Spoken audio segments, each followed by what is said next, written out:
Untamed by Glennon Doyle. Just wanted to give you another quick book review. Uh, primarily read this one because my wife read it and loved it, and so I wanted to see what that was about.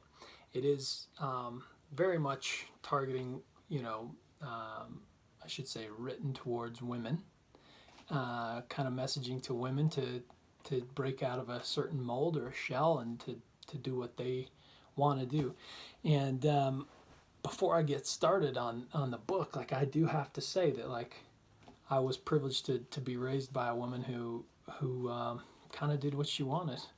My mom was not the traditional woman. She was a stay-at-home mom for a while, and then she went to work, and then she kept going in her education. She ended up with a PhD or a doctorate, and was the boss, and like she basically did every level of success that she wanted to achieve, and she has kind of broken a lot of molds. Actually, I think she told me she was the only woman in her science courses in college and things. So she did break a lot of standards. So proud to be raised by her. But this is, I think applies to men as well, just that we're both in boxes. In fact, there's one point in this book that basically says that, like, we've kind of defined rules for, like, men and women, male and female roles. But if you picture it as, like, all of our characteristics fit in this one box, and in order to make some of them female means you're basically drawing a line, putting a wall up in that box and saying anything on this side is female. That therefore means anything on this side is male. So we're both boxed into our own roles and we don't totally understand the opposite a lot of times. But if we change something, it doesn't matter what we shift. If we still label it male or female, then that wall is just turning a little bit, but we still stay on each side. So basically what we need to do is pull that out of there, mix everything up, and say everything's fair game for everyone. So I thought it was pretty interesting to kind of go through this. So I'm not going to pretend that I understand women's pressures and things like that, but I did highlight a bunch of different things in this book that stood out to me, things that I thought were interesting. So, and the way the book's written, if you haven't heard about it, it's basically these, like, 1 to 3 or 4 page stories from Glennon's life, where she pulled some principle out of it and found some healing or growth or something like that. So she says it's not hard. It's not hard decisions that mess up kids. It's indecision. Your kids need to know which way this is going to go. I don't think that's just children. People want to know where we're headed. Where's this train driving? So for me, in business and, like, kind of a leadership perspective, people want to know who's going to show up to be their boss every day. They want to know, if I do X, Y, and Z, my boss will be pleased about my work. I need to know what the goals are so that I can show up and achieve those. Like, I need to know where we're driving here. And in this case, she's talking about, like, her marriage and family dynamics and things. And so it's like, it's the indecision that causes chaos. In fact, in parenting books, there's a lot of evidence showing that, like, the rubber boundaries around how we parent children is actually far more detrimental than very strict or very loose boundaries. Basically saying, like, free range, you go do your thing, or no, we have these strict rules, but you know what the rules are. Those two opposite ends are much more healthy for a child than rubber band. Some days we do it, some days we don't. We need to know where we're headed. Everyone wants to know where we're headed. When I was a child, I felt what I needed to feel, and I followed my gut, and I planned only from my imagination. I was wild until I was tamed by shame, until I started hiding and numbing my feelings for fear of being too much, until I started deferring to others' advice instead of trusting my own intuition, until I became convinced that my imagination was ridiculous and my desires were selfish, until I surrendered myself to the cages of others' expectations, cultural mandates, and into institutional allegiances, until I buried who I was in order to become what I should be. I lost myself when I learned how to please.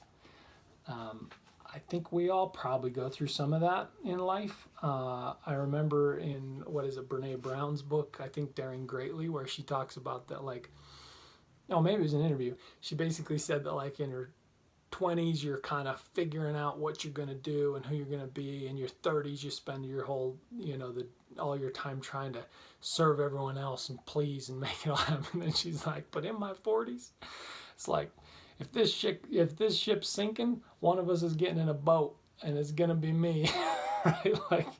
Like she basically came to a place of, like, I'm done pleasing everybody else. I've experienced that to some degree in my life. I think it's liberating when you finally decide that you weren't born to please everyone else. It's okay to make people happy if you choose to, but it's not your primary role in life. Your role is to do you. Your role is to achieve your goals. Your role is to put your stamp on this life of what you came with and are dream of and are capable of, right? There's no glory except straight through your story. Pain is not tragic. Pain is magic. Suffering is tragic. Suffering is what happens when you avoid pain and consequently miss our becoming. This is what I can and must avoid, missing my own evolution because I am too afraid to surrender to the process. There's no glory except straight through your story. We all have certain talents, gifts, perspectives that we need to leave as our legacy. And if you're too worried about every hiccup, every challenge, other people's thoughts, whatever, you'll never accomplish those things. As some would say, you'll never accomplish what you were put here to do, right? And so you kind of just have to march through it. You're going to have ups and downs. You're going to fall flat on your face. People are going to make fun of you, but there's others that are, like, waiting for your message or your style of delivery or your art, your athleticism, whatever. You got to, like, kind of go straight through the crap in order to find your success. And so there's really no way around it. You just got to go through it. I've learned that if I want to rise, I have to sink first. I'm going to skip that. The more consistently brave and precisely I follow the inner knowing, the more precise and beautiful my outer life becomes. The more I live by my own knowing, the more my life becomes my own and the less afraid I become. I can second that. I've felt the same way. Very defined by other people's roles for a long time. And then basically the more I just do me, the happier I am, the more in control I am, the less fear I have. It's amazing. This was interesting, right?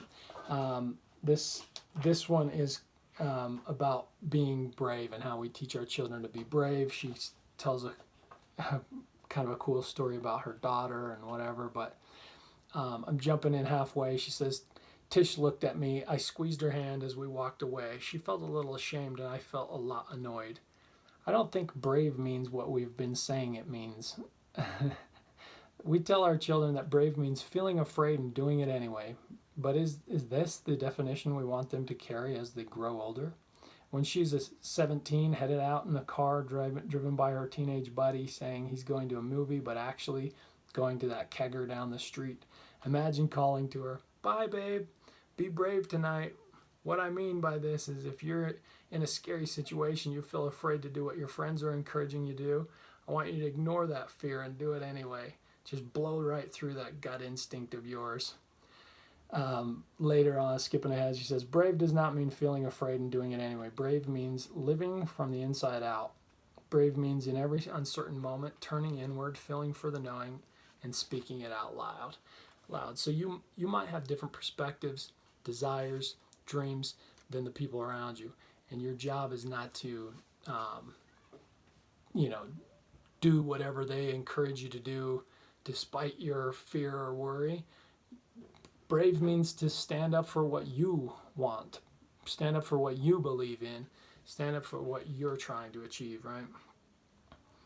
Um, I had been deceived. The only thing that was ever wrong with me was my belief that there was something wrong with me. That one was like so me. Like I grew up basically thinking I was defective for X, Y, and Z. All these different, I had a list of why I was wrong, what was wrong with me. But it turns out I'm just normal. I'm just typical human. And the less I worry about it, the less power the things that I thought were wrong with me, the less power they have, and I'm totally just a normal, functional person with ups, downs, and all kinds of other surprises. I'll abandon everyone else's expectations of me before I'll abandon myself. I'll disappoint everyone else before I'll disappoint myself. What the world needs is more women who have quit fearing themselves and started trusting themselves. And I would add men as well. There's no greater burden on a child than the unlived life of a parent. She basically talking about how this generation of parents has been given a different memo than the generations previous to us, and that our memo was like save them, protect them, shelter them, umbrella parent, helicopter parent, like just make sure nothing ever bad happens, but at the same time they achieve a ton and have confidence, security, this impossible standard. But she's saying like maybe what our children need to do is what they need to see, and what we need to do is to live a life for us where we become what we can become what we were meant to become, that we show them us saving ourselves. We show them ourselves picking ourselves up by our bootstraps and achieving what it is we want to do, right? Maybe that's the best gift we could give a child is to be successful ourselves. And I'm not defining success as a specific thing. You define success. Couple more I'll flip through here. It's not terrible and it makes perfect sense. Since women are equally poisoned by our cultural standards of manhood, we panic when men venture out of their cages. Our panic shames them right back in. So we must decide whether we want our partners, our brothers, our sons to be strong and alone or free and held. Perhaps part of a woman's freeing herself is freeing her partner, her father.